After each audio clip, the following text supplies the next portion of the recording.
The committee will now come to order. The Postal Service is once again telling Congress that it's out of money, running out of money. And once again, the answer seems to be send the bill to the taxpayer, just give us some more money. Every private business in America lives under a discipline the Postal Service has escaped. When demand falls, a business makes hard choices, cuts costs, uses contractors when they can do the job for less, and when something fails, it stops doing it.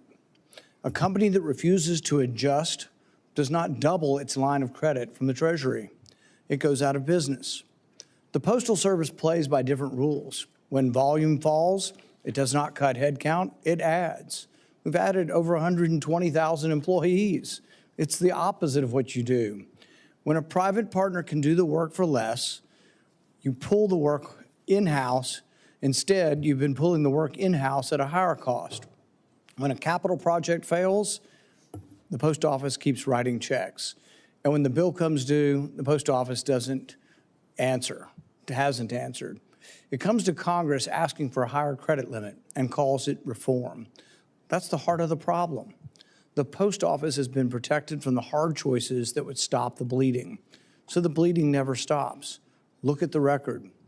We were told that the 2022 reform law, which shifted $107 billion away from the post office, would pull the Postal Service out of the hole.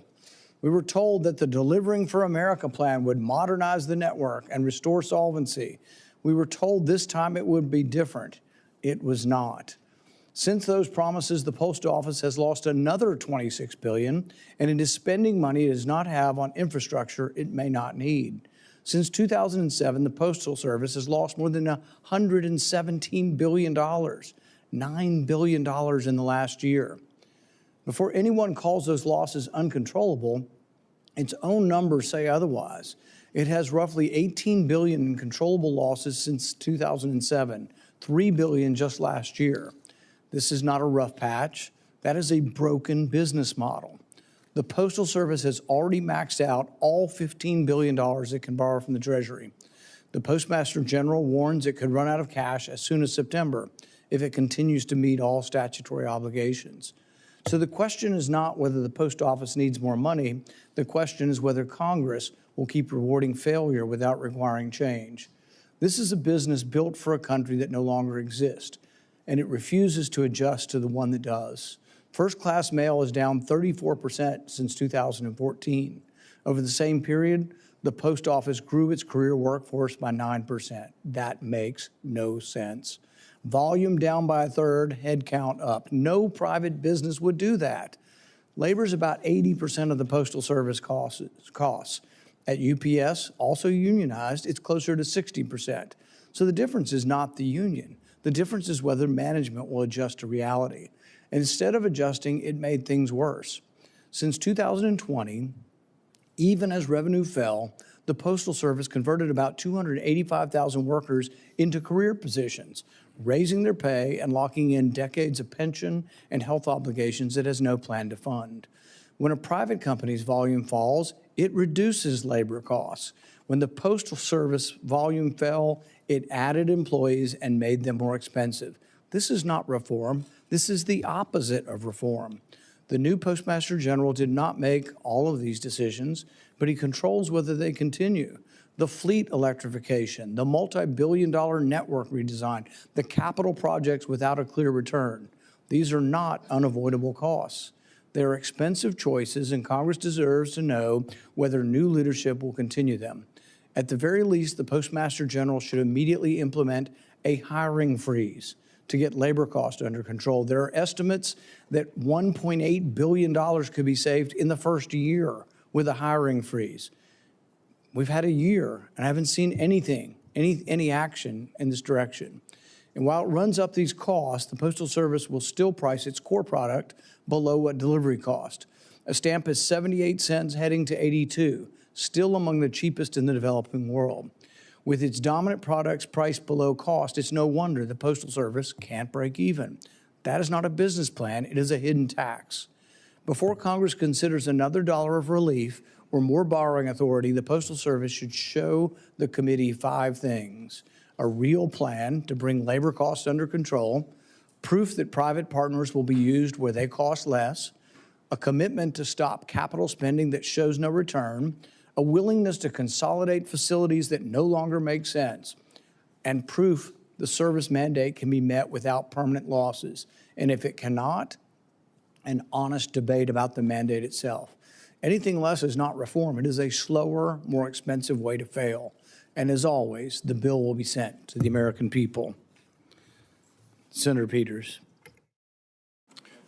Thank you, Mr. Chairman. Thank you for convening today's important hearing.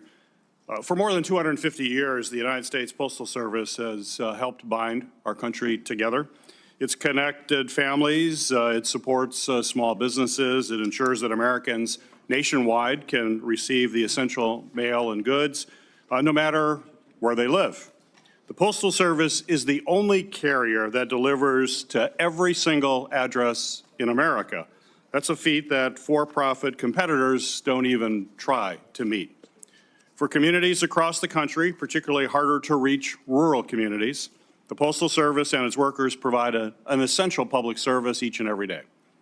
In 2022, I was proud to lead and pass the bipartisan Postal Services Reform Act, which increased transparency around postal delivery performance, ended overly burdensome retiree health care pre-funding requirements, and integrated Postal Service retirees' health care into Medicare, and codified 6-day delivery service.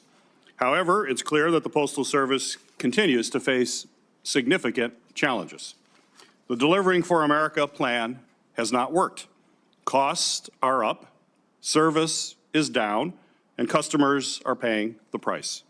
The plan has not yielded the financial results needed to stabilize the Postal Service's bottom line. Over the past 5 fiscal years, the Postal Service has posted $9.7 billion in controllable losses.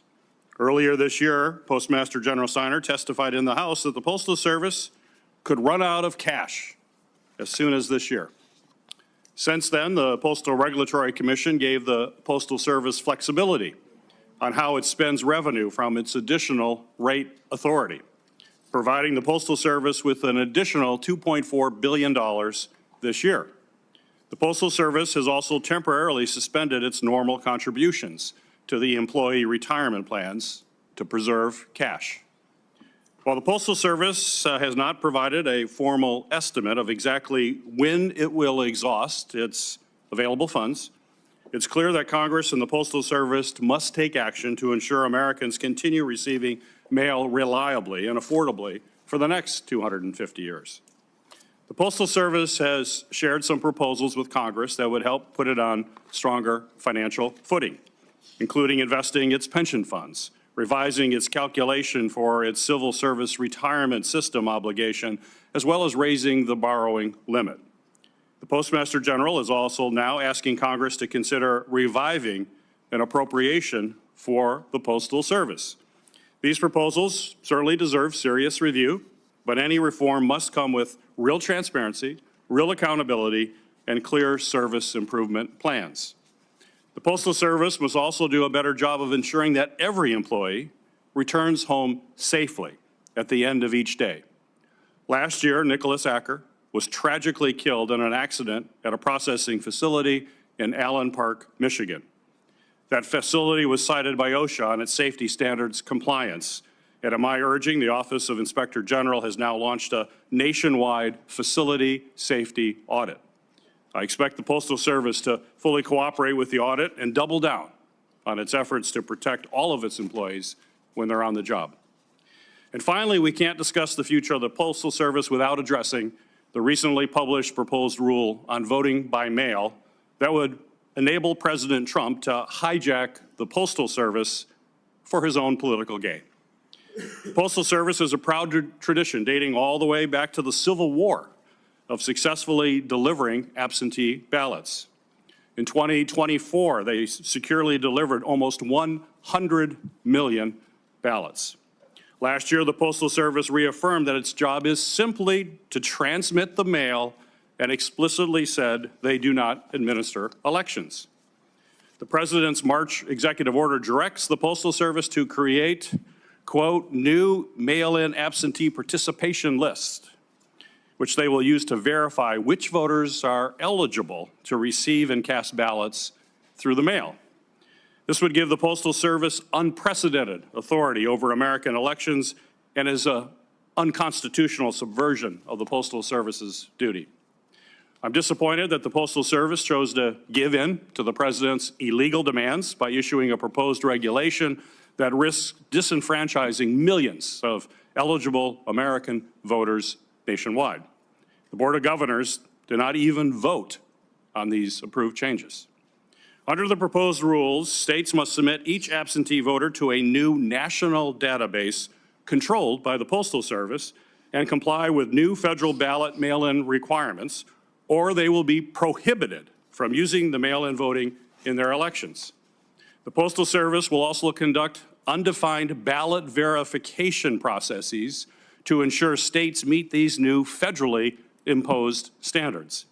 Ultimately, the federal government will serve as the final arbiter as to who can actually vote by mail. Yesterday, I led the entire Democratic caucus to once again insist that the Postal Service abandon its effort, uphold the law, and return to its core functions. The Postal Service has one mission: to deliver the mail, no matter who sends it and no matter where it's going.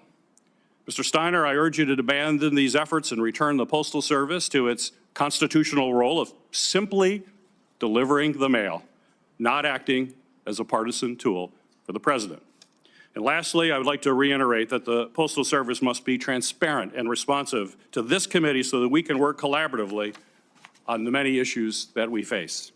I hope that today's hearing will be a productive conversation about how we can work together to improve the financial position of the Postal Service and to protect its ability to deliver for each and every American.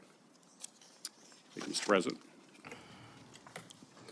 It is the practice of this committee to swear in witnesses. Will you please rise and raise your right hand? Do you swear that the testimony you will give before this committee will be the truth, the whole truth, and nothing but the truth, so help you God? Thank you. You may be seated. David Steiner is the 76th Postmaster General of the United States and Chief Executive Officer of the U.S. Postal Service. He was appointed by the organization's Board of Governors and began his tenure on July 15, 2025. In his role as Postmaster General, Steiner also serves as a member of the Board of Governors. Steiner is the former CEO of Waste Management, a $20.4 billion waste and environmental services company operating throughout North America with nearly 50,000 employees. He was CEO from 2004 to 2016. Mr. Steiner, you are recognized for your opening statement. Thank you so much. Good morning, Chairman Paul, Ranking Member Peters, and Senators of the committee. I appreciate the opportunity to discuss the future of the Postal Service, a venerated institution that has driven the growth of these United States for over 250 years, longer than the country itself. The title of this hearing is apt. The Postal Service has a broken business model, and we welcome the committee's focus on fixing it. You know, levers available to private sector enterprises and to government agencies are unavailable to the Postal Service. So, for example, first, we're mandated by law to deliver to every address, more than 170 million of them, 6 days a week, and there are over 1 million new stops added every year. This leads to 84% of city delivery and 52% of rural delivery routes being financially underwater. Moreover, 58%, or 18,000 of our post offices are losing money, incurring over $2.5 billion in operating costs. In a normal business model, if 70% of routes are losing money, you would adjust the routes. In a normal business model, if 60% of the stores you had were losing money, you'd close them. We're not allowed to do either. That is a broken business model. Second, we're not allowed to unilaterally raise prices, and we're required by law to give billions of dollars in discounts to many mailers. Third, we can only invest our retirement assets in U.S. Treasuries. If we were able to invest conservatively in other assets, we could have had nearly $1 trillion in additional retirement assets, and our retirement plans would be well overfunded rather than underfunded. Fourth, We pay an unfair allocation of CSRS benefits for retirees that were with the Post Office Department before it became the independent Postal Service. That costs us about $3.5 billion a year. Fifth, we cannot borrow more than $15 billion due to a statutory limit that was established decades ago that has not been adjusted for earnings or for inflation. Sixth, we're not allowed to manage our workers' compensation claims, costing us anywhere from $400 to $800 million a year. Now, despite all of these operational and accounting restraints, we're taking steps to fight our way back. That includes reducing transportation costs by $2 billion. We also reduced work hours by 56 million hours, equivalent to $3 billion, and reduced our overall headcount by 28,000. We've also made dramatic progress in improving our service scores, recently hitting on-time delivery numbers not seen in at least the last 5 years. This is significant progress, but it's not enough, and we will continue to drive costs and drive service. So, to me, the choice for Congress is clear. Either remove the mandates that create the unsustainable business model, or compensate the Postal Service for those money-losing mandates. I will note that reimbursing the Postal Service for money-losing mandates is not a novel idea. In 1971, Congress foresaw that they would be asking the Postal Service to do things that were guaranteed to lose money. In return, Congress decided to pay the Postal Service $460 million a year for those public service mandates. However, this public service reimbursement has not been appropriated since the 1980s. Our preferred proposal is that Congress update this public service reimbursement to reflect the true current costs of those mandates and allocate us those funds. However, we can also achieve profitability if we remove the money-losing mandates.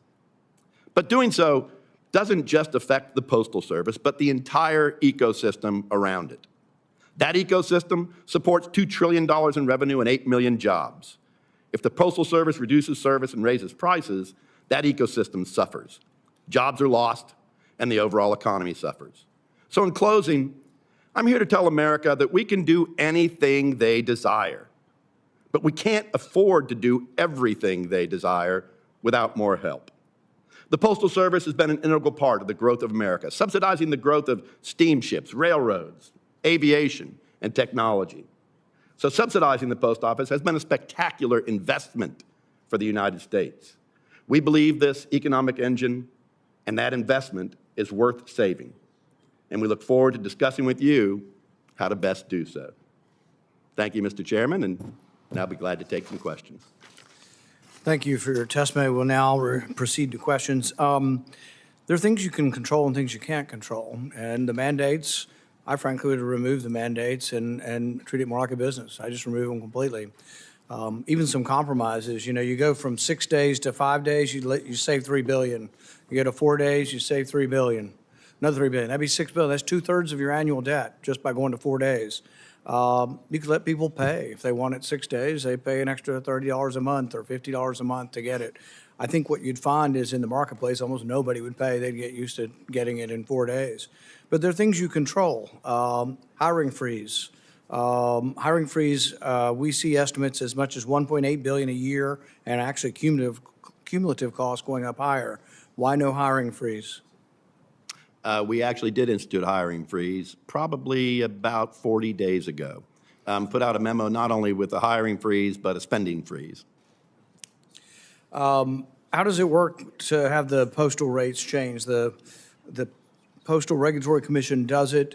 Do you ask them to do things? What is the communication between the Board of Governors and the PRC? Are they completely separate? How do rates go up? Yeah, so our rates are capped right now. Our rates are capped by an inflation factor and then a number of stops, basically, type of But do you submit something to them saying we're losing money, we're below with the market rate, we have to go up? Do you submit that to them? Yeah, we recently, so it limits us as to what type of price increases we can get. we recently filed a petition, and they have undertaken a 5-year review. We recently filed a petition that said, allow us to raise prices to meet this loss gap that we have. That petition is under consideration right now. I would hope that the PRC would give it full consideration. You know, the truth is, Mr. Chairman, that in my opinion, the PRC has not put the financial sustainability of the post office first. And they will tell you they have a number of factors that they have to balance. I completely agree with that. But at a time when we are failing, I think they should give more credence to allowing us to do the things that we need to do to become profitable.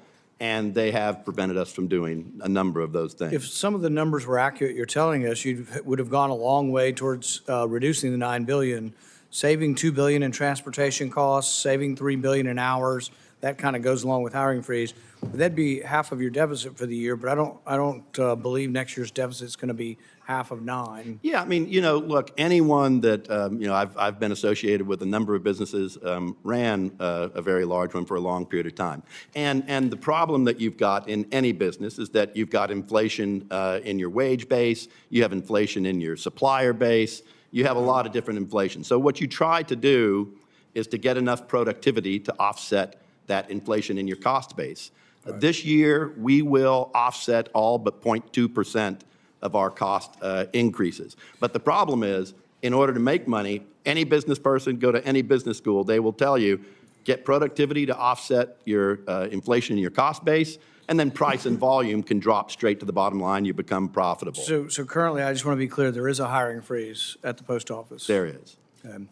Raising the price from 78 cents to 95 generates about $1.6 billion. Hiring freeze about $1.8 billion in the first year, goes up over time. $3 billion for each day reduced. You know, I think the hiring freeze could have come earlier, but at least you will start saving some from 40 days ago.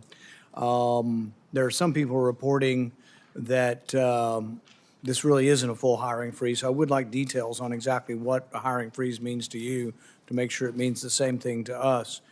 I think that when you and I had talked, and when we had talked with your staff coming into this, what we really wanted was you to prepare for us. This is where we spend our money. This is where we could reduce. This I can do on my own, and this I can do with Congress's help. That's what I would do if I were in charge. I would put out things and say, well, instead of just complaining about the mandates, tell us specifically. You know, it looks like for each one day it's $3 billion. And, you know, Congress needs to address that. Part of this is Congress's fault, you know, because they have unrealistic mandates that make it hard for you. But the previous postmaster expanded the post office. He made the post office bigger.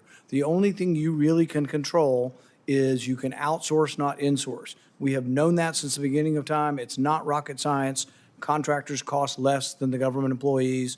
80% of your cost is labor. Reducing labor is the only thing you can do, and contractors do it better. I don't care if you outsource 98% of it and have no post office and you're a shell for contracting, because it's the only thing you can do, because nothing the post office does is efficient or makes money. So what I would like is for you to send us a more detailed, this is the money that comes in, this is what we would do, this is what happens if the rate goes up. We have sent a letter to the Postal Commission. I really think that we ought to consider combining it and just having one. Just have a board of governors, have no postal rate commission, just have one commission. The people who run it should be setting the prices, and there could be a veto power by Congress if they didn't want to do it. But the problem is when you vote on prices, nobody wants higher prices, so everybody wants to please the public, and so everybody would always vote for lower prices, but then that's part of the reason why we're here. So I hope you will at least pledge to us that you'll send me a more detailed analysis of what you can do, what you can't do, because the gist of what I got from you today is we just need to borrow more money. And that to me is, I think, defeatism and not something I'm interested in doing, just loaning you more money when you lose $9 billion a year. And it's not just you, it's the mandates, but it's also the system. And, you know, the hiring freeze should have, I would have done that day one. I still hear reports that it's not a complete hiring freeze. So we pledge to send us more information on what exactly we need to do to make the post office whole. Absolutely. Absolutely. Glad to do it. And you know, Senator, When I took this job, I took it and had the very narrow focus of how do we make the Postal Service profitable. As I've gone through this job, I've recognized that you can't look at the Postal Service in isolation. You have to look at the Postal Service in the context of this $2 trillion industry that is virtually 100% dependent upon the Postal Service. And so what I'm trying to figure out, and I think what the discussion should be, is how do we do what is best for the American people and what's best for the American Treasury, right? How do we get the most net dollars into the Treasury?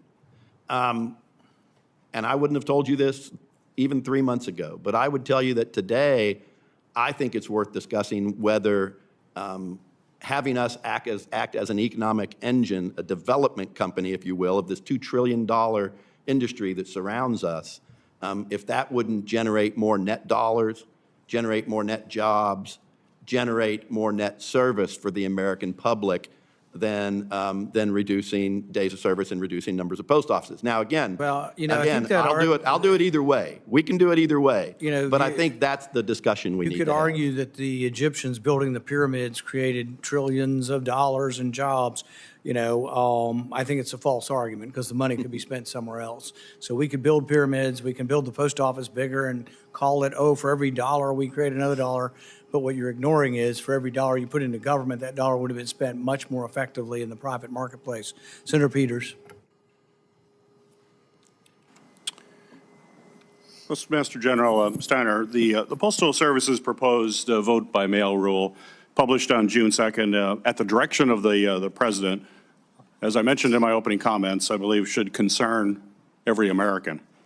This rule marks certainly an alarming departure from the Postal Service's long-standing tradition of neutrally delivering all types of mail. You get a piece of mail with an address on it, you make sure it gets delivered to that address in a timely fashion. You don't ask any other questions.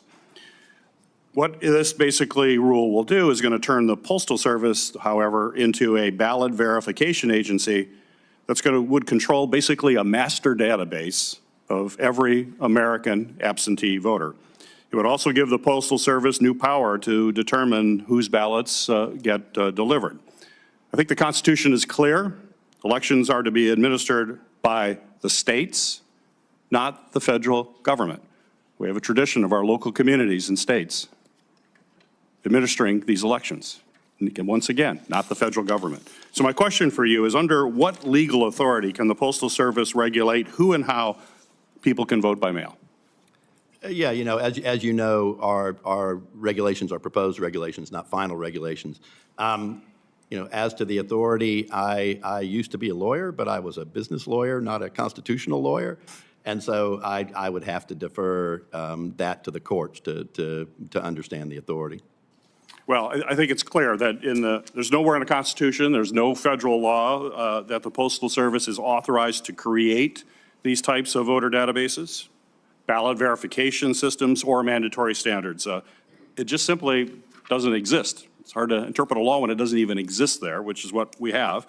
Just because President Trump wants to do this does not make it law, doesn't make it right, doesn't make it constitutional. There is certainly a massive difference between general mail requirements and regulating elections.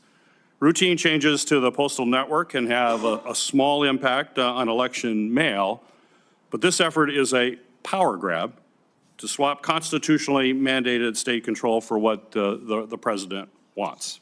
I think it's very clear. So last year, Mr. Steiner, you issued a rule that explicitly said that the Postal Service has, quote, no role in administering elections. What has changed? I don't think anything has changed. You know, Senator, I'm not a political person, and the Postal Service is not a political organization. We, as you said, I think you quite aptly said, we deliver mail. That's what we do. We deliver mail. And that's what ballots are. Ballots are mail. Now, they are a special kind of mail, obviously. They need special care. And so years ago, we recommended what we call Kit 600. In Kit 600, the fundamental premises of Kit 600 is a unique barcode and a unique envelope. That allows us to move those ballots more efficiently, more securely.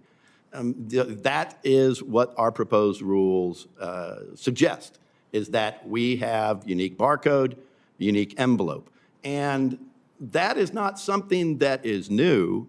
That's something that's been being used by states throughout the country on both sides of the political spectrum. So California has followed it, Oregon has followed it, Arizona has followed it, Florida has followed it, among many other states. And so, to me, it's not a political question. It's a question of how do we most efficiently and securely move ballots. We've been recommending this for many years. All this does is make it a requirement. Well, certainly best practices are different than having a mandatory requirement. You can follow best practices to deliver it more efficiently without having control of vast voter rolls and having the ability to have that data. This is basically a backdoor way for the federal government to get voting information that states control under the U.S. Constitution. So yes or no, if a state refuses to turn their absentee voter list over to the federal government, will the Postal Service still mail their ballots under this proposal rule? Under our proposed regulation, no. We would tell the state that we need the manifest in order to, look, what we're asking for. That's the answer. You would tell no. So the proposed rule basically coerces states to conform to these new requirements and hand over their absentee voter rolls or face the consequences of not being able to vote by mail. Some states, that's all they do. Oregon is completely vote by mail. If they say, no, we control the list, the states control the list, we're not going to give it. Oregon has followed Kit 600 since the day they started voting by mail. This is a different issue. This will be a lot different issue. You're telling these states either give the federal government this information, trust the federal government, trust the Trump administration. We'll take good care of these. And if you don't do it, you can't mail absentee ballots. You're going to make a decision that people cannot vote by mail. That's unacceptable. Well, Thank you, Mr. Chairman. all that does, Senator, is make sure that we match the ballots that a state believes they're sending out to what actually gets sent out, right? And so all the state gives us is a list of here are the voters that are supposed to get ballots and here are the ballots. We then compare the two, make sure that the ballots that are supposed to be sent get sent. If Maryland had followed that, they probably wouldn't be in the problem they're in today. So it is a much more efficient, a much more effective way to make sure that states, I would think that states would want the information to ensure that the ballots that they think are sending out are the ballots that are actually being sent out. Well, they do know what they're dropping mail. I think they can understand that. They think if they put an address with their voter rolls on a piece of mail for a ballot and give it to you, they do expect you're actually going to deliver it. You don't have to say, we want all of your information. We want that information in our control. You mentioned Maryland. I think that was a printing error. This regulation wouldn't have done nothing to fix what happened in Maryland. The states control their own elections. That's pretty clear in the Constitution. And an effort by this administration to nationalize elections and have the federal government having this information is incredibly dangerous precedent. You can imagine sharing this information with the Department of Homeland Security and using these lists for a variety of nefarious purposes. We need to protect the integrity of the voting rolls. We need to protect the separation of elections from federal government and ensure that our state and local governments are the one administering their own elections. That's what this is about. Well, we are the Postal Service. All we do is deliver mail. We're trying to deliver it securely, efficiently, and accurately. Senator Johnson. Postmaster General Steiner, welcome to the committee. Thank you for taking on this very thankless task and bringing your business acumen to the table here. From my standpoint, there's two problems. There's the operational problem. There's the unfunded liability problem. And if there's a root cause to any of this, it's because Congress, who has allowed us to become $39 trillion in debt, tries to micromanage the Postal Service with the mandates, with all kinds of other things. So I would agree with Chairman Paul. I would love to see you use your, set the mandates, the congressional requirements aside and just use your business acumen and go, this is what we would need to do to make the postal system solvent operationally. Again, this is a business that's been losing revenue, losing volume for years, and this isn't something new. Okay, so that'd be my request as well. So, give us a detailed plan. Forget all the congressional mandates, but what would you do as a business person looking at this as a business? Let's talk about the unfunded liability. When I became chairman of this committee in 2015, I got a lot of pressure to do postal reform. And the postal reform always was a taxpayer bailout, which would not fix it, would not address the operational. In 2022, we did postal reform, and we offloaded about $107 billion of the unfunded liability into Medicare, which, by the way, is not particularly solvent either. We still have $166 billion unfunded liability, correct? That's correct.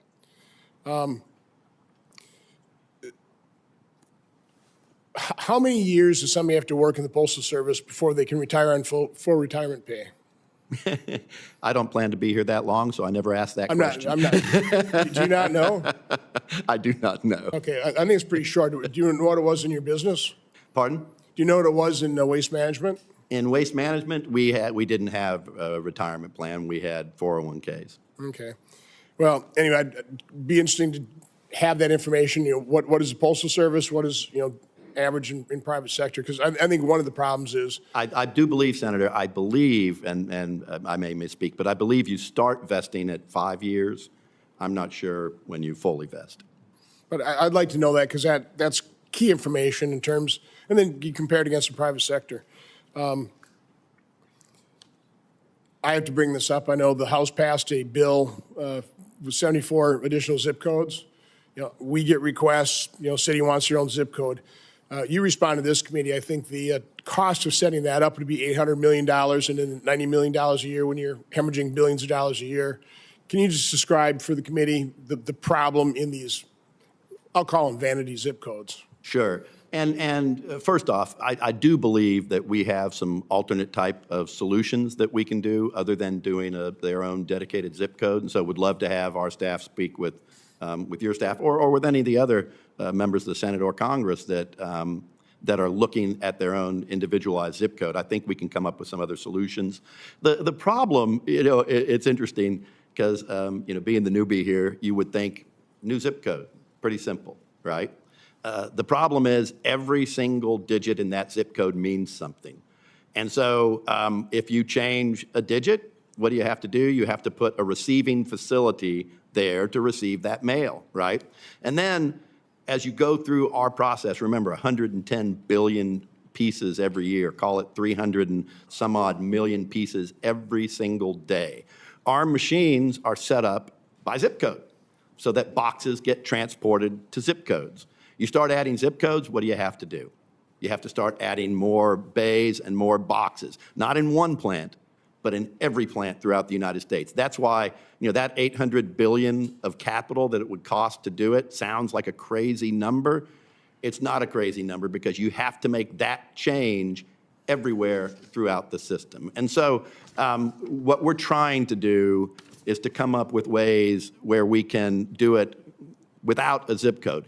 Part of the reason why folks want their own zip code have nothing to do with the mail.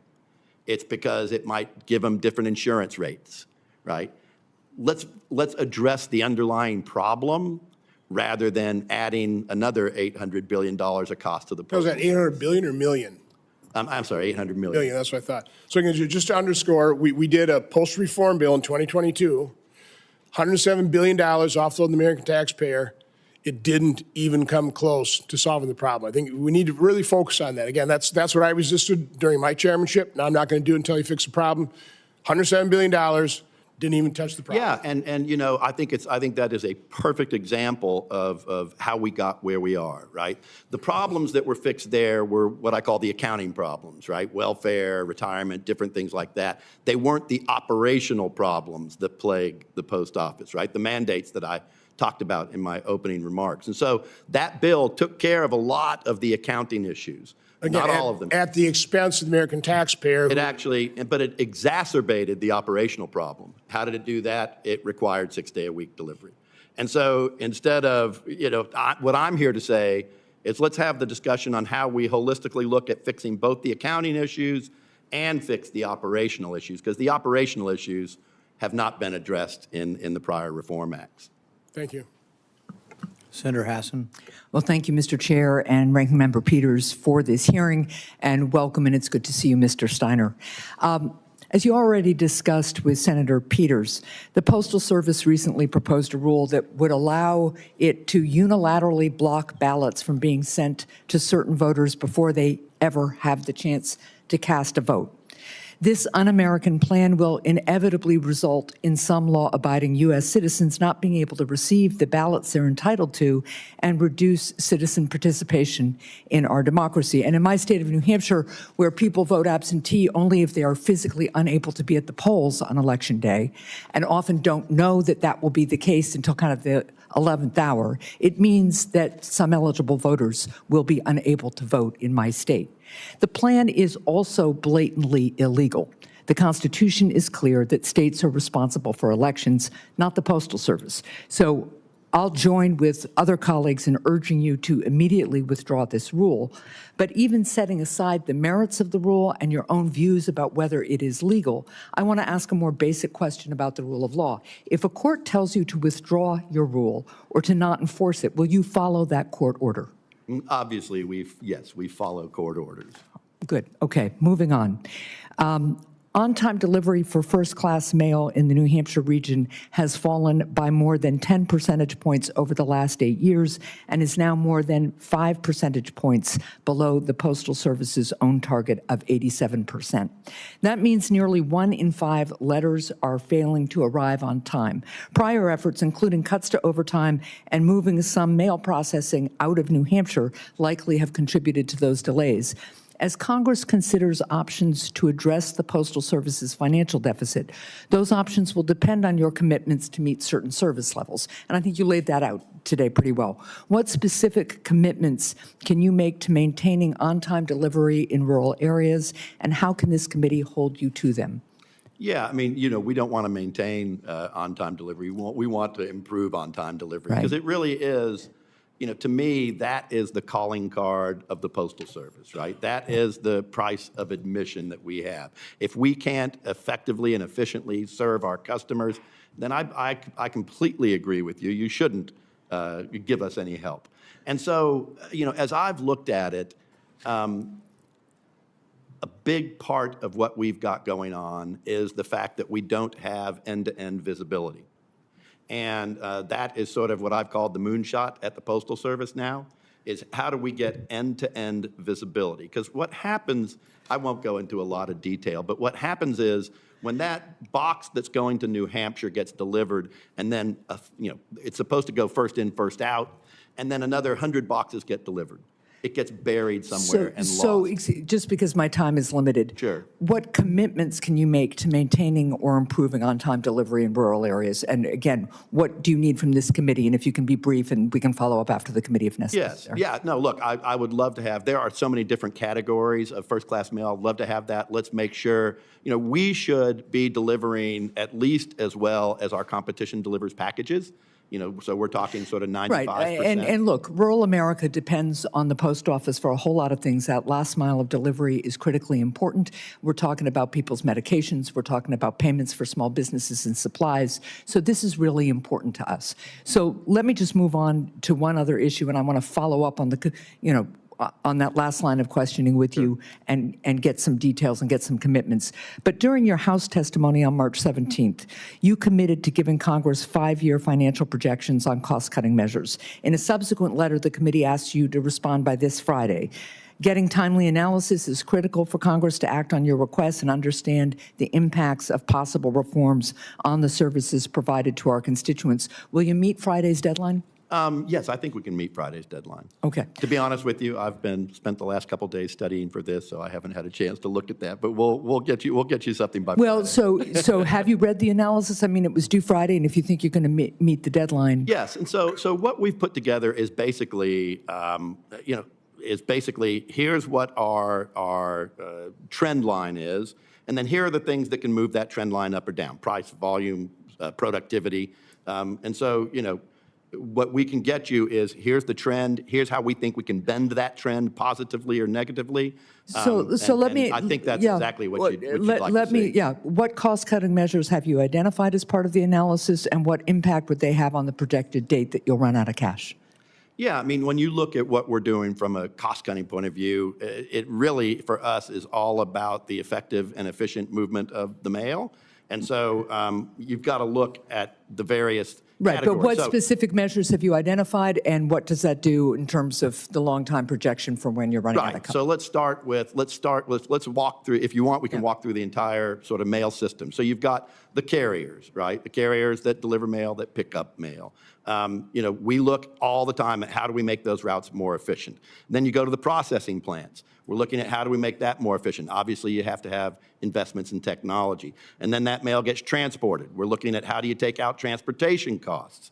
As I mentioned, we've taken out $2 billion in transportation costs. And then you've got it showing up again at another plant where it ultimately gets delivered by the carrier, that full cycle. We look at every single phase of it So to you see have where we can save proposals money. in this letter, and I realize I'm a little over time, so what do those proposals do to the projection of when you'll run out of money? Are you going to be able to be solvent for longer? Yeah, I do want to clear up a misconception because, I think the PRC testified that we've got cash to last us a certain amount of time. Let me be very, very, very, very clear. We are out of cash. We are out of cash. If we had to pay all of our bills today, we could not pay all of our bills today. We are out of cash. What we are doing right now is we're basically borrowing money from our retirement plans to fund current operations. I'm not particularly comfortable with that. I No. promise you our employees are not particularly comfortable And with neither that. am I. You all shouldn't be comfortable Right. with that. None of us should be comfortable with that. To me, that's why we have to have All right, this discussion of how we fix this broken business model. So I am over time. I want to follow up with you, and I hope you will be more clear about what the savings you think will do in terms of your cash flow and cash solvency. Absolutely. Thank you. Glad to come meet with you at any time you'd like to have that discussion. Glad to do it. Senator Langford. Mr. Chairman, thank you. David, thanks. Thanks for stepping into this role and taking this on. This is a tough task to be able to take on. I'm always interested in when we in Congress are talking to USPS about how you balance your budget. I find that always ironic for us to be able to be in that conversation as a body that has $2 trillion worth of overspending this year. And our I wasn't going to bring that up. No, I will. I will. It is a challenge that we got to be able to figure out. I want to be able to drill down on multiple things here. Part of the challenge that you're facing is not only the complexity of the organization, the number of people that are in the organization, the equipment that are there, the out-of-date buildings and all the other things that are there that make this incredibly expensive to be able to manage, but the lack of flexibility to be able to actually help fix this. So I want to drill down on a couple of things. In the short time that you've been there so far, we're dealing with, over the last 10 years, and you've only been there months at this point, but over the last 10 years, delivery has gotten slower as well. So we've got increasing amounts of expenses and decreasing speed of service. In the same time period, Amazon and Walmart are racing to try to get deliveries to people's homes in 2 hours, and it's now taken 5 days for a lot of folks in rural America to be able to get a letter moving, where it used to take 2 in the past. As you're dealing with the debt in other areas, this has got to be one of the areas you're focused on as well. It's just speed of delivery, because that increases the volume of people actually using that. Where are you going on that? Yeah, and that's what I was talking about, the moonshot, the visibility, right? I mean, the reason why, well, let's look at the context first. FedEx, Amazon, UPS, deliver, call it anywhere from maybe 8 to 10 billion packages a year. We deliver 110 billion pieces every year. So the magnitude, the difference in the networks is dramatic. And so for us, it's all about visibility. We've got to know where that piece of mail is at any particular point in time, because what happens is it gets shoved to the back of the line and forgotten. And so we are working on it right now to where we can get visibility into every piece, so that if we see that a piece is delayed, we can call that plant manager and say, the piece is delayed. This is not rocket science technology. This is not technology that doesn't exist. This is technology that exists, that other companies use, again, because we've underinvested in the network, because we don't have the cash. We haven't been able to get that end-to-end visibility. That is absolutely where our focus is right now. Okay. It's interesting to me, there's been an ongoing dialogue for a while about zip codes. And this has been fascinating for me. And a lot of it's really based around tax collection, quite frankly. Online businesses and trying to be able to get tax revenue to that local community. And let me just give you a couple ideas. We have a beautiful community in northern Oklahoma called Enid. Vance Air Force Base is there, great community, fantastic folks. There's also North Enid, which is a different town. And everybody just thinks, no, it's the northern part of Enid. No, it's not. It's a totally different town. Same zip code, by the way. And the confusion is always there between North Enid and Enid to try to figure out where's tax revenue going and everything else. And they base it on zip code collection on this. This has been an interesting thing. They're not looking for a new post office. They're not looking for a new physical location. They're just trying to do better tracking of where actually revenue should go and how that should actually flow. I can give you lots of different ideas, like the fabulous community of Hochatown in southeastern Oklahoma, which is a great resort community around a lake. They're also connected to Broken Bow, same zip code on it. They're trying to figure out, they're totally different operations between Broken Bow and between Hochatown on it, but the tax revenues all go into one. How do we solve this? They're not looking for a new physical place. They're just looking for a different number on this. Why is this so hard? Yeah, I mean, as I said earlier, every number means something in that zip code, right? And our entire network, so those 110 billion pieces only move because every number means something.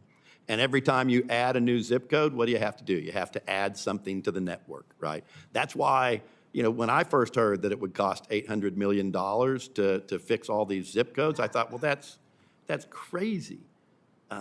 But it's true, because you don't fix, there is not one light switch that you flip and say, okay, now the mail goes there. You've got to change the entire network.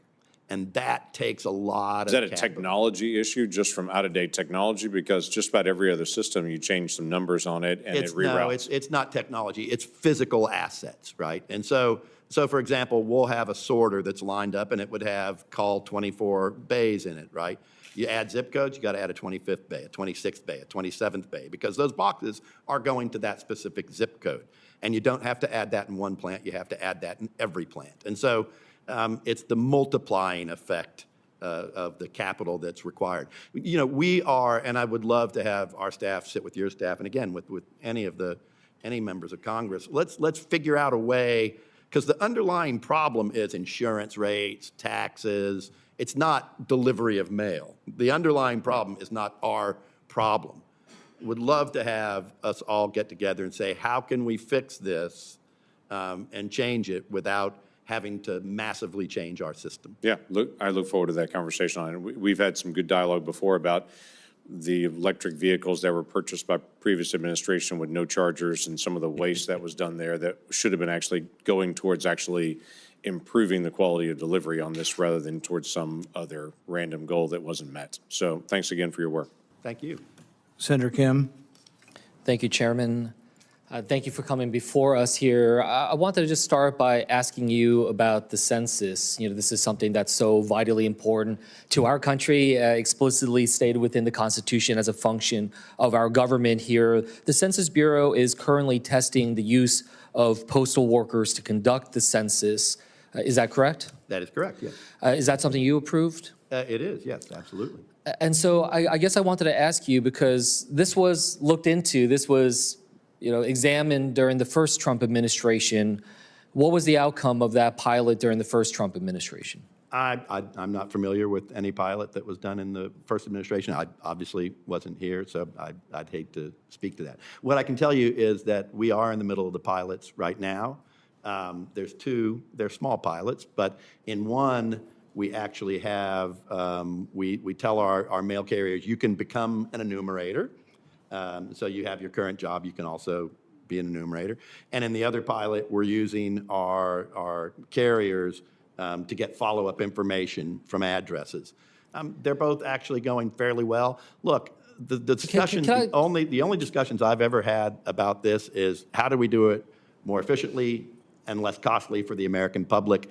We'll see if we can do that through the pilots, but you would think that it would make sense that we could do it more efficiently and cheaper because we're already going to every house every day. I'm all for efficiency and for saving money, but again, this is a function of our government that's laid out in the Constitution. And I'll be honest with you, it concerns me that you were not aware of a pilot program that tried to do exactly this in the first Trump administration because, look, I'm just going through the Census government report right now, and there's a recommendation section here, and it says, all pilot activities were discontinued based on the irreconcilable conflicts of the requirements of 13 USC and 18 and 19 and 39 USC. So I guess I just want to ask you. You could tell me what those are, because I don't know what See, those but are. this is what, this is not like, you don't come to us for the cheat codes here. Like, this is something that you should be aware of as you are approving I am this. absolutely aware of it. Our Okay, legal so tell me department- what- Our legal department is absolutely aware of it. So tell me then what- No one has said anything about us violating any particular statute. I know Are you, that there can was you some tell me what the discussion- difference is between Title 39 and Title 13 then? I'm not a lawyer. No, I could not. Well, I used to be a lawyer. Well, I'm not a lawyer either, but I know the difference. And so what I'll just tell you is that what we have is Title 39 allows the Postal Service to share information with law enforcement and others during certain circumstances. In contrast, Title 13 explicitly forbids sharing of individuals' census data for any purpose. The reason I raise this is that the pilots that you're trying to do down in Huntsville and Spartanburg, we've gone through this several years ago. And as mentioned, they were discontinued based off of irreconcilable conflicts between these two. So the question is, if you're trying to move forward with this, what's different? Are you seeking legislative fixes? Are there other things you're doing that would try to show this? Yeah, no, I am absolutely glad to get our staff together with your staff. I know that those were issues. I know that the oath was an issue. And I know that our legal department and the Department of Commerce's and the Census Bureau's legal departments looked at those issues, resolved those issues. I cannot tell you the fundamental underpinnings of the legal statutes that do that, but absolutely glad to have anyone on your staff or yourself Look, I'll talk with our law department I'll follow with your team. I'm the ranking member on the subcommittee that oversees the census, which is why we've been so focused on this. Sure. If okay with you, I'd like to make sure that we have congressional oversight to be able to do a visit to these pilot programs and be able to learn more. Is that something you can agree to? Sure, absolutely. Okay. Absolutely. Well, look, the other thing I'll just say here, and I just want to raise this, is that we've been having some issues down at the Trenton processing facility. There was an OSHA inspection, some continued things that haven't been remedied, and I've been hearing from some of my constituents there. I just wanted to ask, would you be able to ensure that you'll work with me to make sure that anything that is continued to be outstanding in terms of the concerns that were raised are ones that we can remedy? Yes, thank you for bringing that. Thank you for bringing that to my attention. Look, safety is our #1 priority. If there's some issues there, I won't send you to my staff to follow up on that. Call me, and I'll make sure we follow up. Okay, well, I'll make sure we get each other's numbers. We'll follow back up. Okay. All right, thank you. Okay, thank you. I'll yield back. Senator Scott. Thank you. Thanks for being here. All right. So I don't understand how a business loses money. It just doesn't make any sense to me. So if you couldn't get any more money out of the government, all right, and we didn't let you borrow more money, because if you borrow more money, ultimately, you know what that's going to happen. The Postal Office, I've been up here 7 years, it never makes money. So they'll come ask for a bailout, right? So we're not fixing anything. There's no real solution here. So if there were no limitations on what you could do, what would you do? So you may have seen the press reports. We actually brought in the preeminent restructuring firm in the world to look and tell us exactly that. Let's assume that we aren't going to get any help. What are we going to do?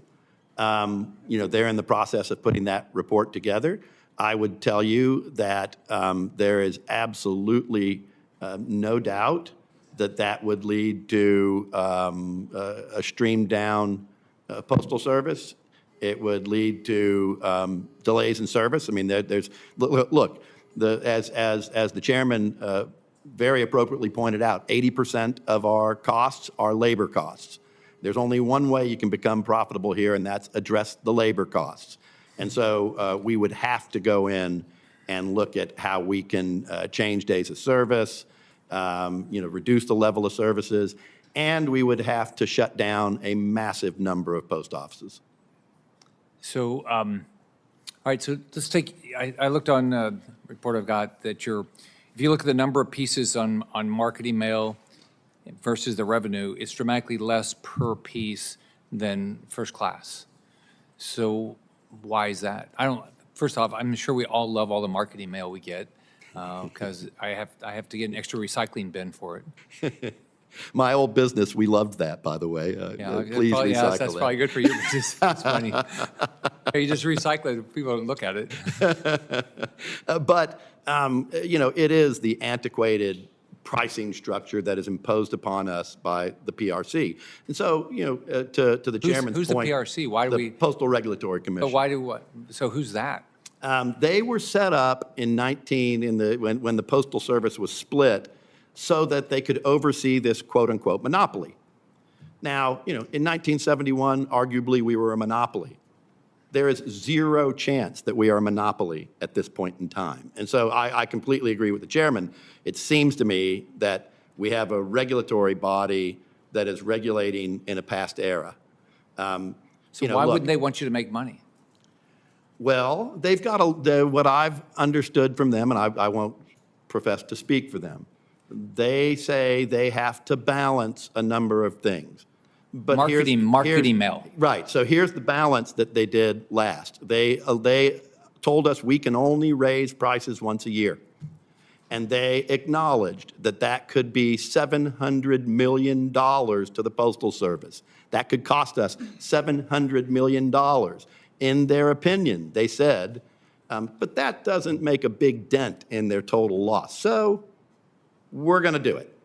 Who does that benefit? It benefits the marketing mailers, right? That's $700 million that got transferred from us directly to our customers. No, it got transferred to the taxpayers of the country. That's who it got transferred to. The taxpayers paid for it, right? Because we're going to have to cover your losses. That's absolutely correct. And so I think your point is absolutely correct.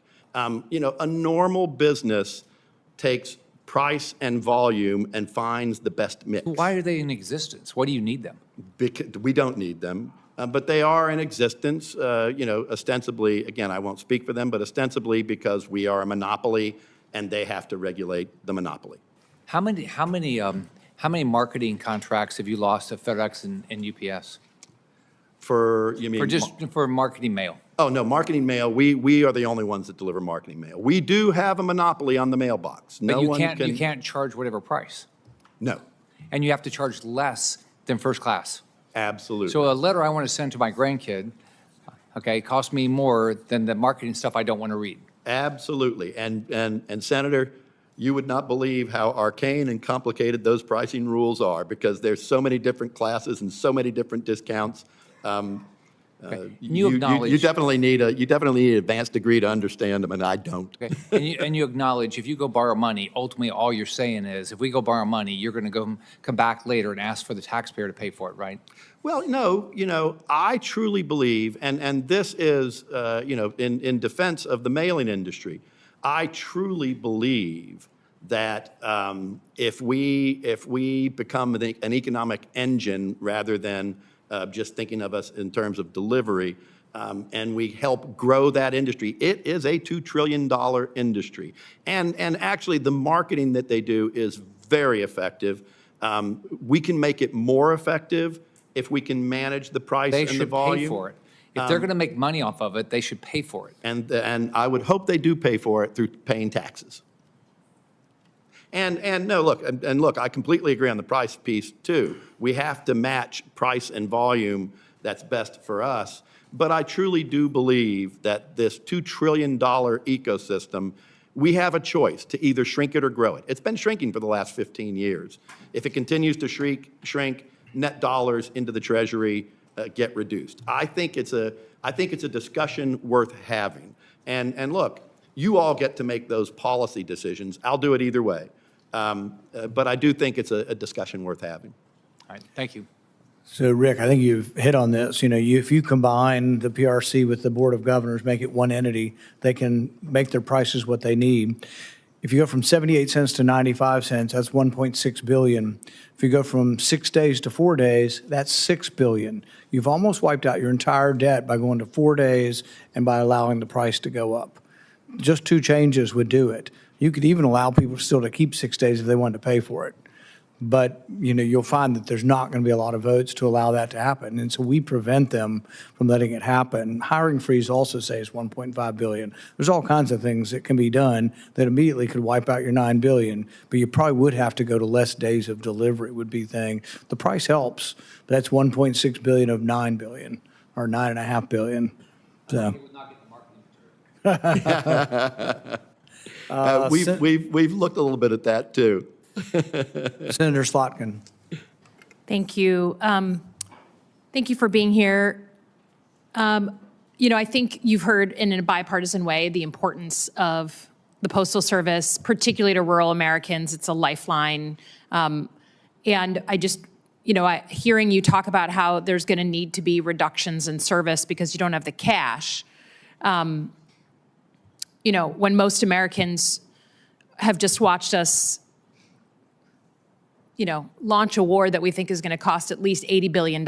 You can imagine how that hits to someone who says, how do we not have the ability to fund my rural postal delivery so I can get my medication or vital information in my post box, but we somehow have money for everything else. So I encourage you to advocate and push back where you can. And we want you to succeed. We want the post office to succeed.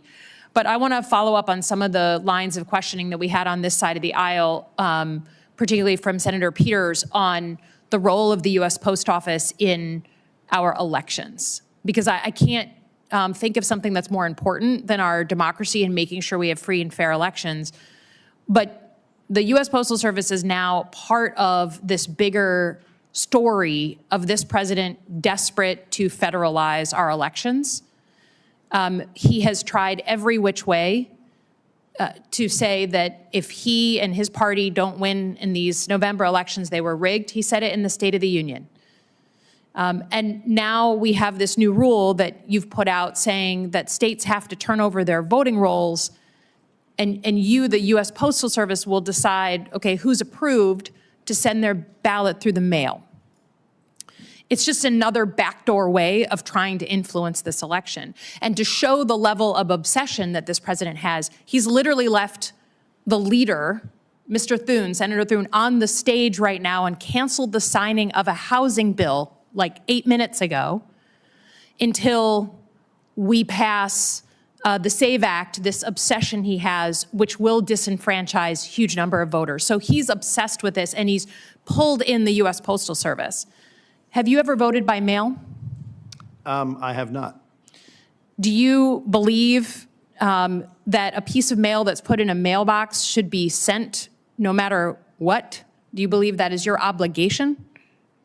We have a lot of different rules. I mean, if you want a yes or no answer, I'd say no. I mean, obviously, if it's dangerous, if it doesn't I'm not meet talking about an inflammatory thing. A letter that is not a threat.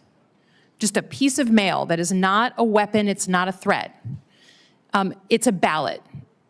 Do you believe right now it is your obligation to send that ballot to its intended recipient?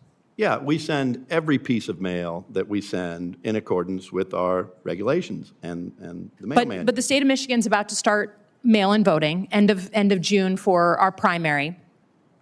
If a 60-year-old woman in Grayling, Michigan puts that ballot after June 25th into one of the U.S. Postal Service's mailboxes, as she's done for many elections, will you direct the Postal Service to deliver that ballot? I don't have to direct the Postal Service to do that because we do that every day. That is exactly what we do. So then why are you demanding, actually, that for Michigan's voter rolls in other states to be presented to you? The president has sued us, okay?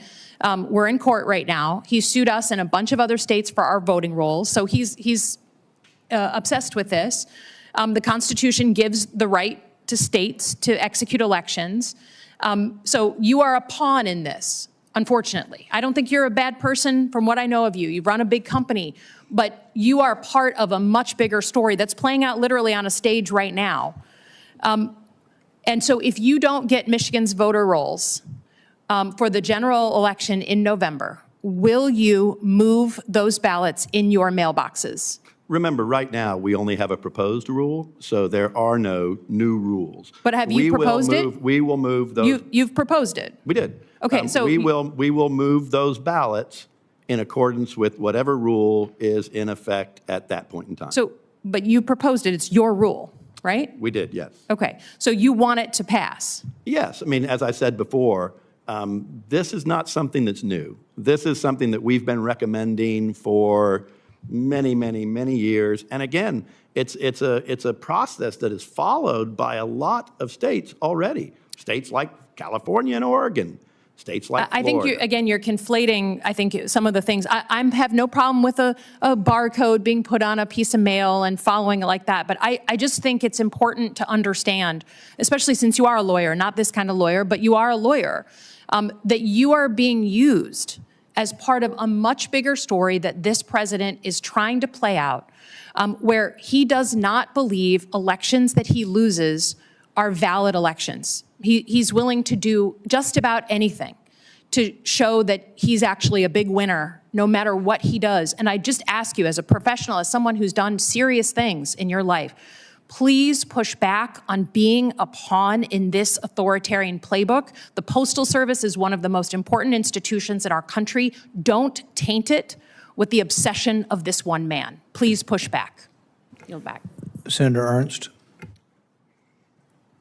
Thank you, Postmaster General, for being here today. We've talked a little bit about the rural delivery. I think so many of us have constituents that reside outside of that 50-mile perimeter that the post office wanted us to focus their deliveries on around those regional processing and distribution centers. That's basically what the Delivering for America plan did.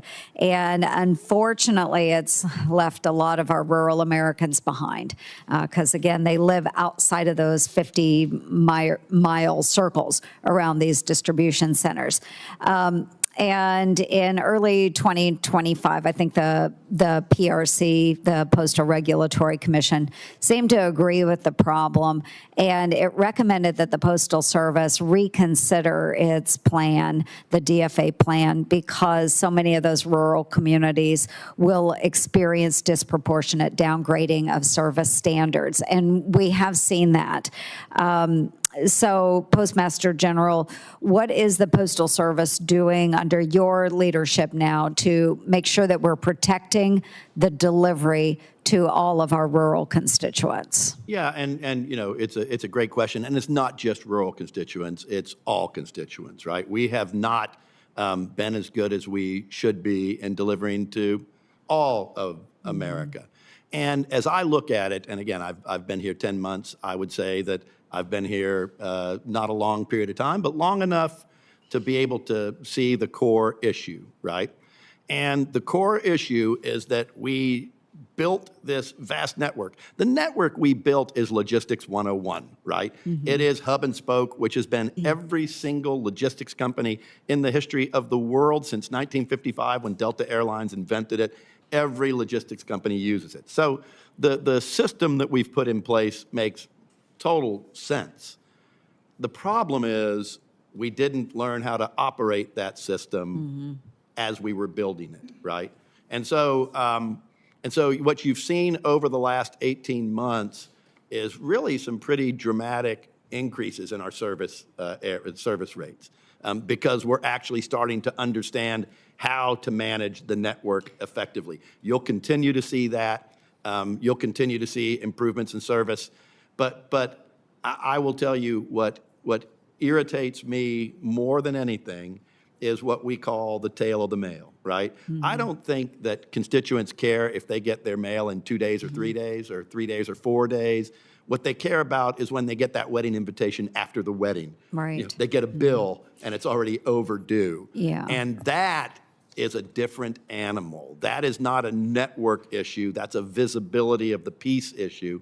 And that's where we're 100% focused right now. Because I would tell you, I would rather have 100% of the mail delivered within a reasonable period of time than saying, let's just have 95% delivered in a certain period of time, and the other 5% we don't care about. Yeah, exactly. Right? No, and I appreciate that. We've got to modernize. I understand the hub and spoke logistical model. That's important, but we realize as demographic shift or population shift, and there just has to be modernization along the way. Absolutely. I'm going to hit on the zip code issue as well. I know everyone has issues with this. I have a bill with several other colleagues this year to correct a number of those zip codes. And I'm going to hit on a community in Iowa that's been experiencing a lot of difficulties. Urbandale, Iowa, it was incorporated in 1917, became a community. So well over a century now. This community of 47,000 people has 6 different zip codes, and the mail is continuously directed to the wrong post offices. So mail is ending up in the next community over, and people are chasing down the mail. They have people that have to leave their school to go drive to the next community over to get their postal deliveries. We have medical centers that have mail misdirected to another community.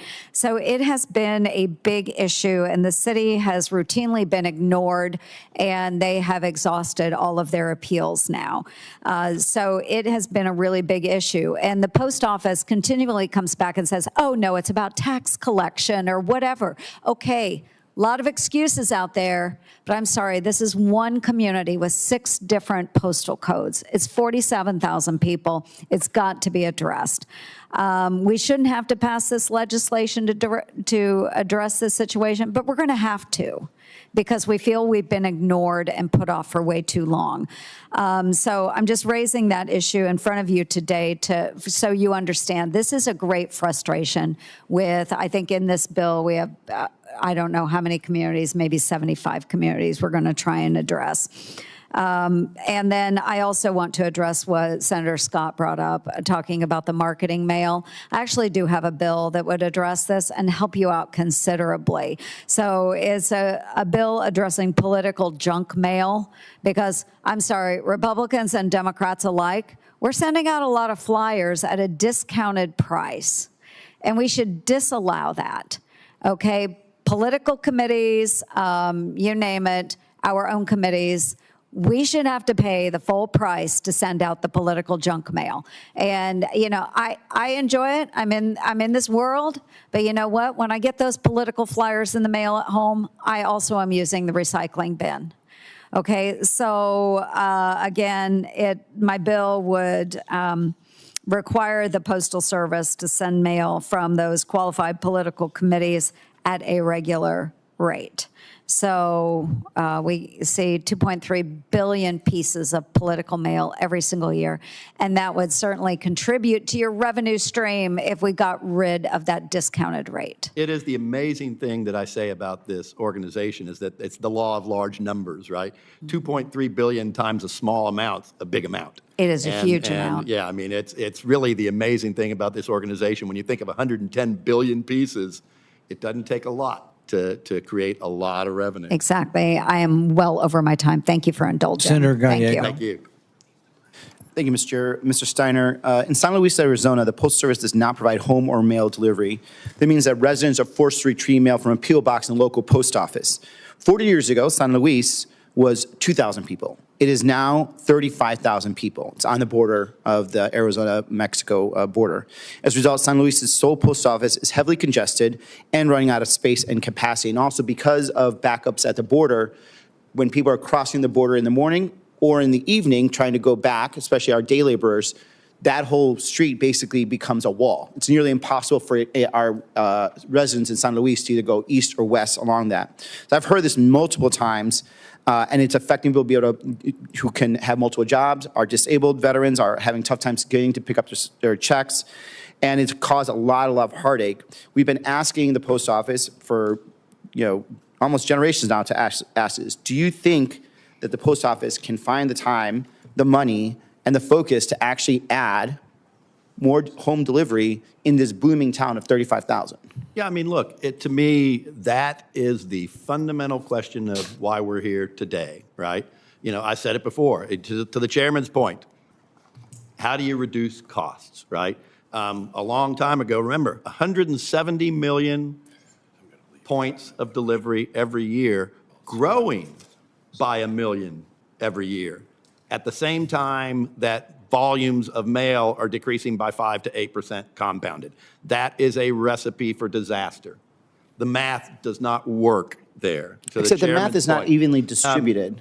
It's not evenly distributed. Yeah, because there are areas of the country. I'm more than happy. Because there are areas of the country that are growing versus not growing. So, like, if you look at your western states, right, Texas, Nevada, Arizona. To have that conversation with you. We need to realize, like I said in my comments, we can do whatever you want. We'll do whatever you want.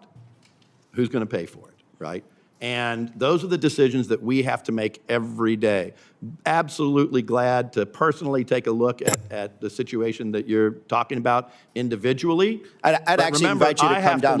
I have to look at it collectively. I can't look at it as 30,000 stops. I've got to look at it as 170 million stops. Right, but again, because it's not evenly distributed, where growth versus not growth, I think actually being able to see and zero in, especially with the amount of data you have, you could actually find some solutions here. And in terms of money, love to talk with you all to see what solutions. And in terms of money, that rings very hollow to these communities. When they see ballrooms, they see jets, they see stupid wars getting started, and all this money being spent, and all they're asking is for what everyone else gets. By the way, the reason this hurts them is because they see all the other communities around them, and they all get home delivery, right?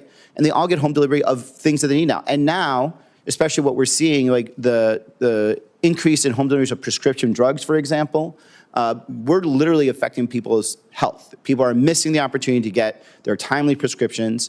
This is a rural town. It's tough for them to get a lot of stuff. Mail is one of the few things that actually can be consistent. But over time, it's just gotten worse and worse and worse. So I encourage you, I know you have this whole world you got to look at. I get it. Come down to San Luis, Arizona. Come down at 4 p.m. and see what these residents have been dealing with for almost 40 years. And I guarantee you there could be a solution to that. And maybe it's it's trying to do something on the other side of the street. But anything at this point would be best, because like these families are really being affected and starting to affect business, everything else like that, and of that nature. Glad to have that conversation. Senator Moreno. Thank you, Mr. Chairman, and thank you, Postmaster General, for being here. If maybe offer a suggestion, if you'd be willing to work with our office and our team, let's put together the ideas that you have. I'm intrigued by your incredible success in the business world.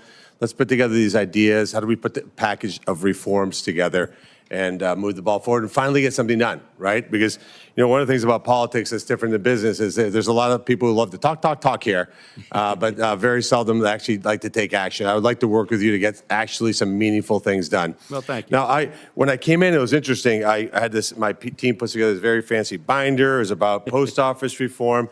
But the hearing has turned into a mail-in balloting conversation and principles of the Constitution, which is very, very heartwarming to somebody who swore an oath to the Constitution when I became a U.S. citizen when I was 18. So are you familiar by any chance, don't expect you to, but just in case, there was a bill that the Democrats brought up during the Biden administration, and as you know, bills are numbered. So bill number 1 is the first one they do, and then I think we're now in bill number 5,000, but it's called H.R. 1, and then it was also S1, so meaning it was the number 1 priority of Democrats in the House and Democrats in the Senate. Do you remember what that bill is about? I don't. You wouldn't. No, I wouldn't expect you to. I was like you, a business guy, didn't pay attention to all this stuff. It was called the For the People Act. The Democrats are phenomenal at false advertising. So what the For the People did is it basically nationalized our elections. So this bill that they had that was their number 1 priority was about nationalizing the elections. So I know that we live in a world where there's supreme hypocrisy, but the idea that Democrat witness after Democrat witness, instead of talking about how to fix the post office, we're talking about the scandalous idea that somehow states' rights were being violated. And yet, 3 years ago, they wanted to take over the entire election system for the United States of America, not to give it more voter integrity, but to diminish voter integrity. universal mail-out ballots, unsolicited ballots that would go out, automatic voter registration, regardless of whether there's a test to see if that person is a citizen. And then, Mr. Chairman, you were here, you'll remember, they couldn't get it passed because, of course, here you have to get 60 votes, right? We have to get 60 votes. So what did the Democrats advocate for? What did they fight for to get this passed? They want to get rid of the filibuster. They wanted to get rid of the filibuster so that they could pass nationalized elections. 3 years later, all of them are testifying to say, it's outrageous. President Trump's trying to nationalize our election. He's not. He's trying to get rid of voter fraud. How dare you guys talk about getting rid of the filibuster? If it wasn't for Kirsten Sinema and Joe Manchin, that would have happened.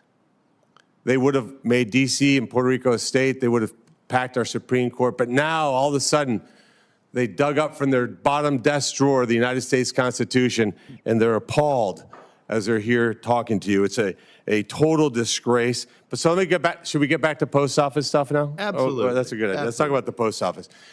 How do you see the post office's role in combating scams, illicit activity? How do you see that from your lens? Yeah, so we have the Postal Inspection Service, by the way, the longest established law enforcement agency in the United States, and they're looking at that constantly. As you can imagine, you know, a lot of those scams go after the most vulnerable, shut-ins, older folks, and you know, we're looking at it. I've talked with our chief inspector, and where we're moving now is more toward hiring agents, not that have a gun and knock on a door, but hiring agents that have a keypad and work on a computer. You know, we get a lot of information through mail covers and different things like that, where we can find, you know, the question is not how do we stop it after it happens, but how can we start to figure out how to stop it before it happens, right? So it'd be fair. So we've got a number of inspectors working on just that. Well, by the way, thank you for doing that. And so you view it not just, hey, our job is to deliver anything, but because there are scammers out there are bad actors out there, and you do have an important role to say, hey, if somebody's being targeted with a scam or there's some untoward activity, drugs, congratulations, you guys have knocked out a lot of what the drug cartels do, sending illicit drugs through the mail. You view that as a very important piece of what the post office does. Absolutely. Right, it's not just, hey, anything's mailed, I don't care what it is, we're just gonna let it go through, correct? Well, you know, obviously we have rules on what we can and can't do. But yes, we do absolutely view our role as making sure that we protect the American public. Yeah, I mean, you don't want to stop those $4 offers for 2 large pizzas, even though maybe it's unhealthy, right? But you have a role in playing, making sure bad stuff doesn't happen. So transitioning to that, if the post office inspector were to look at unsolicited mail-in, mail-out ballots, where you go to an apartment complex and one unit is receiving 6 ballots, that's a problem, right? Meaning, if there's only one human being that lives in that apartment and that one human being is receiving 6 ballots, none of which are in their name because they've been turned over of movement, you wouldn't just suggest, and my Democrat colleagues have left, Elvis has left the building here, but you would not suggest that one person receive ballots that they didn't ask for that aren't even in their name. You would view that and go, wow, this is a problem, correct? Well, we would, you know, anytime we see what we would consider potential illegal activity, obviously there's search warrants, there's different rules you have to follow. But you know, that's what our Postal Inspection Service is there for, is to look for those type of situations. And, you know, we don't open mail, we don't stop the delivery of mail, but we can certainly go to other agencies from a law enforcement point of view. And say, hey, this is a problem. We're seeing this potentially illegal activity. Yes. No, I totally understand. You know, I just want to give a quick anecdote. I was asked by the government to go down to where I was born, Colombia, South America, and monitor the election down there. They don't allow mail-in balloting. And I asked the registrar, I said, well, why don't you allow people to vote by mail? There's some people who can't get to the polling locations, et cetera. And obviously we're in Colombia, so we're speaking Spanish. He turned to his aide and said, I don't think the senator is saying the right words. I'm not understanding his question. So I repeated it, and he looked at me quizzically, and he said, well, if you just mailed somebody a ballot without knowing who they were, who's receiving it, that would open the door to massive fraud. You'd have to be totally and completely insane to run an election that way. This is a country with the GDP of the size of LA, lecturing the United States of America on why our elections should be run better. And I think we should look at that as a moment of opportunity. Senator Hawley. Thank you, Mr. Chairman. General, welcome. Good to see you. I want to show you a picture, if I could, just to start. This is North St. Louis, Missouri.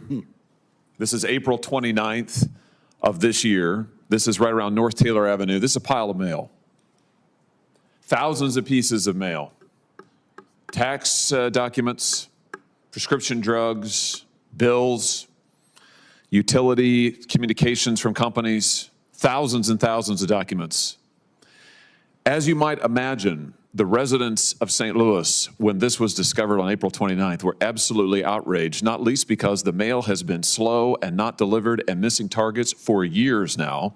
And here we have thousands of pieces of mail. Some of the postmarks here, this wasn't going across the country. You have letters here that were just going across town that had been dumped in this pile. Now, the Postal Service promised the public and me, when this was discovered, that there'd be a full accounting of this. We would find out what happened, and we'd have a full and total investigation and complete transparency. And since that time, I've heard nothing. That was April. I've heard nothing. What's the answer? My answer would be, when you put up that in front of me, I'm outraged. What have you done about it? And I think everybody in the Postal Service that bleeds postal blue would be outraged. Well, but what have you done about it? That was months ago. What have you done since then? Since this is the first time I've heard about it. How is this possibly the first time you've heard about it since I've written to you? Members of the delegation have written to you. Listen, I get thousands of pieces of mail a week about the post office. People's mail not being delivered. Here it is in a pile. And you're telling me this is the first time you've heard about it? It's the first time I've heard about it. Don't you think that's kind of exceptional? What's going on in the management of the Postal Service? Senator, because you don't know? I don't think I have heard about it. What's going on in the management of the Postal Service that you've got a pile of thousands of pieces of mail in a major city, and this is the first time, you're the Postmaster General, you're telling me it's the first time you've heard about it. Who works for you? What's going on? 640,000 people. Well, maybe you want to fire some of them. Do you think that this is doing the job? I think that's outrageous. You're missing your targets all over my state. Let's take a look at another picture. Your targets for on-time delivery in my state, which were not good to begin with, are just in the 90s, meaning that you could miss it 10% of the time and give yourself an A grade. But start looking there in 2024, 2025, you're hitting your on-time delivery targets 76% of the time, maybe. That means fully a quarter of the time, best case scenario, people's mail in my state is not being delivered to them on time. Is this acceptable? It's absolutely not acceptable. Well, why is it not changing? It is changing. If you actually look at the numbers, you'll see the numbers have been increasing. It is not changing. That's this year. That is April of this year. Just last year, the Inspector General, when I asked him to do an audit of the St. Louis Distribution Center, the Inspector General told me it was the worst case of lack of on-time delivery, the worst case of distribution problems he had ever seen, ever, in an audit that he had done. Ever. What's been changed since then?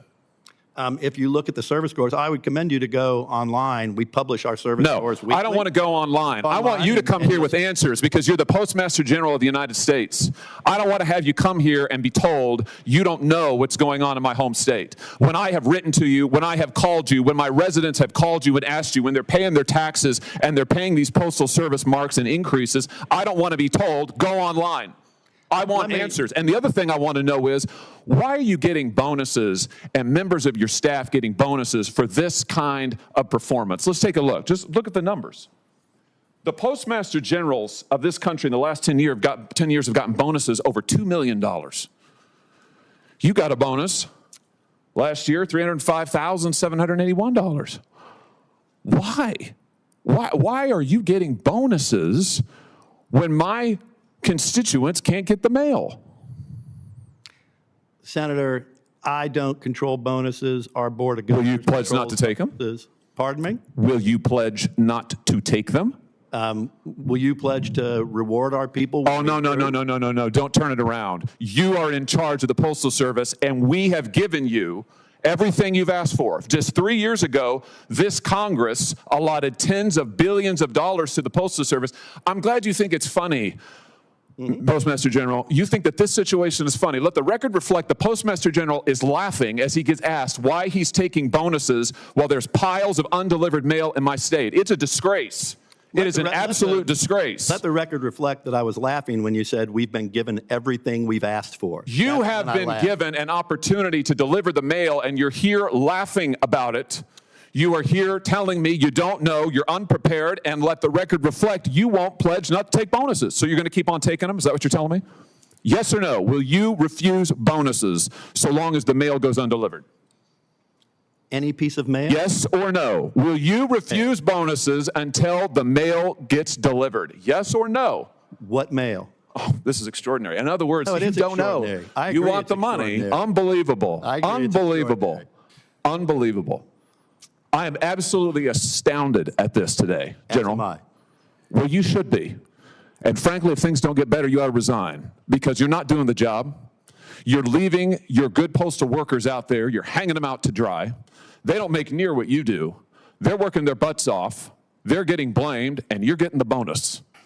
We got a big problem. Time has expired. And based on what I've seen today, you're part of it.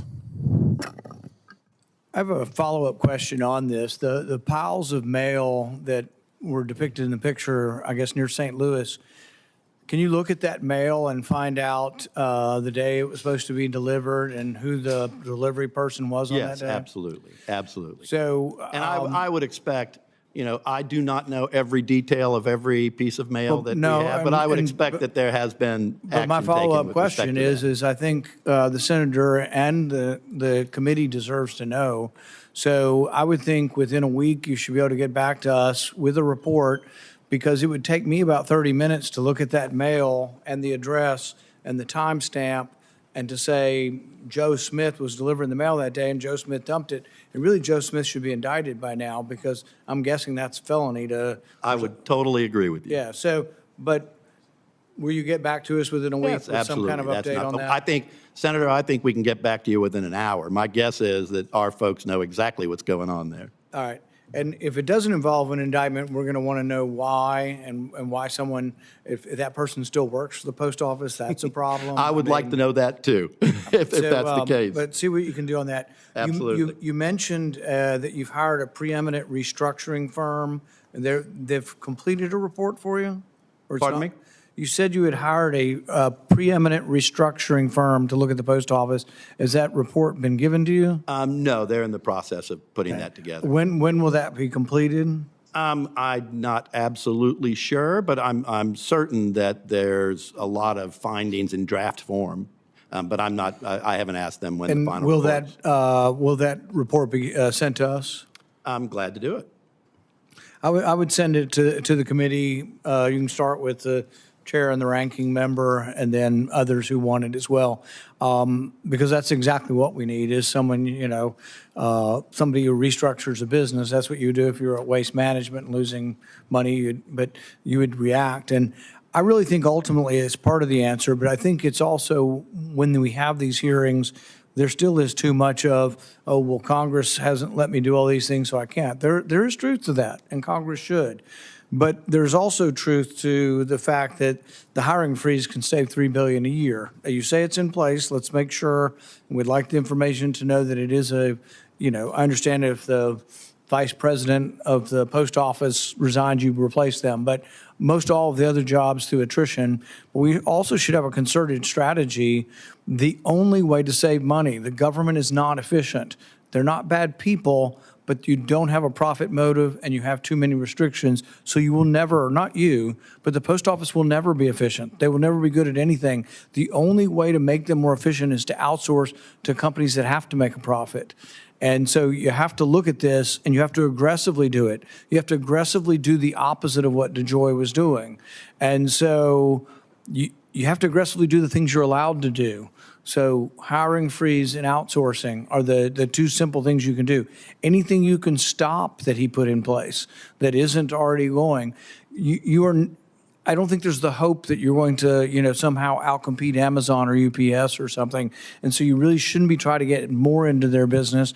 You should be trying to have less business, period. And you should have have less of the government doing any business that you're involved with, because, and I think you'd still lose money. If you outsourced 100%, you'd still lose money. And I'm more than interested in, the idea of combining the PRC. It would take legislation to do that. But in the meantime, everything within your power to bug the PRC, as well as talking to us as well to get the permission to raise the rates. Nobody likes higher rates, but we also don't like a $9 billion, loss every year. So all these things have to be done. If we truly were saving, I think you said, $2 billion on transportation and $3 billion on hiring, that would be $5 billion. That would mean that the deficit this coming year would be about 4 instead of 9.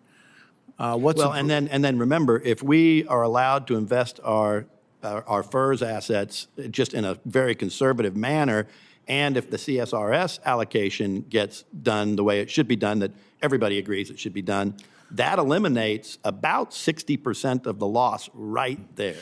But my guess is it won't be $4 billion next year. What's the projection for when do you total up your deficit for the year? Is it with our fiscal calendar September 30th or when? Yes, and again, we look at it controllable, non-controllable. Right. But I know, but there's a number. So last year it was what, $9.5 billion? If the controllable was closer to 3. The deficit, we just got to go with the deficit for the year. $9.5 billion. We can't paper it over or make it something it's not. So $9.5 billion. What's your projection for it in the current year we're in? Well, again, because of the actuarial of the accounting stuff, I don't pay attention to the non-controllable loss. We pay attention to the controllable loss. We're thinking that's around 2.8 billion. What's the deficit going to be, though? What are you going to lose this year? Is it going to still be around 9? Again, you have to look at retirement actuarial numbers. But it'll be in that $9 to $10 billion number. So you can see how just sort of hearing these numbers, they don't really add up. If you save $2 billion on transportation and it was 9.5 last year, then you'd be at 7.5. Well, you got to cover inflation, right? You got inflation. Well, I know, but the thing is the numbers aren't adding up. So I agree you're trying to do some savings, but if you had 2 plus 3, that's 5, minus 9.5, you'd be at 4.5. The numbers aren't adding up. So the deficit's going to be just as bad next year as it was the last year, and it's getting worse. And so all of these things, it is crunch time, but you really have to show us that you're doing everything possible. And you have to reverse what DeJoy did. DeJoy messed it up and made it worse. He broke it. It was already broken, and he re-broke it and scrambled it into 1,000 pieces. You've got to do the opposite of everything he was doing. Everything he was doing was making the post office lose more money. And you are constrained. But outsourcing to a company that has to make a profit is one way to save money, and not hiring anybody and trying to get the employees to do the work. And then ultimately, really, the country needs to address the situation. You can fix your bottom line by going to 4 days delivery. And I think at first people would be upset by that. Some people might be. Some people would be happy that they get less junk mail, frankly. And you could still offer 6-day delivery if people are willing to pay the service for it. Have a fee if you want 6-day, and 4 days is free. Or so-called free. And all of a sudden it would change overnight. Now, I know you can't do that, but when we see the report from the preeminent restructuring firm, whoever that is, they should be addressing that, because that's how you fix it. And you can call it controllable and uncontrollable, but you have to put, it's important for us to see both. Controllables on you, uncontrollables on us. Mm-hmm. And I hope that's part of their report. If it's not, I hope you will ask them to make that part of your report. And I talked so long that I have another member here. Man, I should have quit 5 minutes ago. Nothing personal. Oh boy, I get to stay longer. Nothing personal. Senator Blumenthal. Mr. Chairman, I didn't want to interrupt your eloquent closing by making my entrance before now. Let me ask you first, a question which I think applies generally to your performance in the job. Will you commit that when we have specific questions about post offices, about postal service in Connecticut or elsewhere, that you will respond within a timely period? Absolutely, and I hope we've been doing that. And I know you've probably been asked about that in the past. I want to ask you about the recent executive order. I'm sure you've been asked about it so far, and I apologize. I've been in a Judiciary Committee meeting. But the United States Postal Service is not an election administration agency, is it? No, absolutely not. And you have no constitutional authority to review ballots or deny postal service to someone mailing in a ballot, do you? I don't remember my constitutional law class that well, so I would have to defer that to lawyers. Well, I think you know enough constitutional law to answer this question. The United States Postal Service has no role whatsoever in reviewing balloting or mail-in ballots under current law, does it? I'm not trying to be obtuse here, but reviewing, I'm not sure what you mean by reviewing. Well, the President's executive order says that the Postal Service should somehow review voter lists and then refuse to deliver mail, in effect. No, we don't review the voter list. So the voter list for us is like a manifest, right? And so the state gives us the list of voters that they want ballots to go to, and then they give us the ballots. We match the ballots with the list, and we can tell the state, yes, all the ballots that you say are going to the right people are going, or no, different ballots are going, or maybe you missed some ballots. You know, it's what I said earlier. It really is trying to help the state make sure that the ballots that they send to the voters actually get there and get to those voters. And so it's strictly a manifest for us to make sure that the right ballots are going to the right people. And do you have authority to deny delivery of ballots? Not under the current rules. Our proposed rules would say that if we don't have that manifest, that we can't move the mail. But you're not going to deliver, you're not going to refuse to deliver ballots to a voter that the states say is registered. Yeah, absolutely not. And you're not going to review the legitimacy of whether someone is properly registered. No, not our function. We deliver mail. And what if states say to you, we would just as soon you not do that kind of review? Do the manifest and the ballots? Correct. Under the proposed rule, we would then not deliver that mail. Well, you would refuse to deliver mail if states would prefer that you not do the matching? Yeah, if they don't comply with a valid rule, again, as you know, the rules, they're proposed rules, they're not final rules. We have a comment period that we're looking at, but under the proposed rules, that would be correct. You agree with the proposed rule? You know, I think, what I think is that we need to be efficient and accurate in moving ballots. You know, when you look at what we've suggested to states now for years and years and years and years, it is exactly this rule. You know, if you look at it, whether it's Connecticut, Michigan, California, we have something we call Kit 600, and we have a lot of people that educate your folks in the state as to how to do it. The Kit 600 recommends unique barcodes, unique envelope. Well, so if, this is not if the something state that we of haven't been doing Connecticut says for to years. you, we want you to deliver mail-in ballots without conducting your purported, supposed, so-called review, which is unconstitutional, you will deliver the mail to Connecticut voters. Is that correct? I'm confused. Under the proposed rule or under current rules? Under the Constitution of the United States, you have an obligation. You run the Postal Service. You deliver the mail. We You deliver the don't mail. review ballots or registration. Nobody said you should. The founding fathers didn't envision that kind of review. This proposed rule is bogus, and I want your commitment that you will deliver the mail, including mail-in ballots, to Connecticut voters without conducting this bogus sham review. Yeah, look, we'll deliver every piece of mail that meets our then current regulations. Well, your regulations should not include a review or second guessing the state on who its electors are, correct? I think that our proposed rule is, as you know, subject to litigation. We'll see how that all turns out. Well, I guess we will see, but it will probably be in court. Thank you, Mr. Chairman. I'd like to thank Mr. Steiner for joining us today to share his testimony with the committee. The record for this hearing will remain open until 5 p.m. on Friday, June 26, 2026. For the submission of statements and questions for the record, the hearing is now adjourned. Thank you.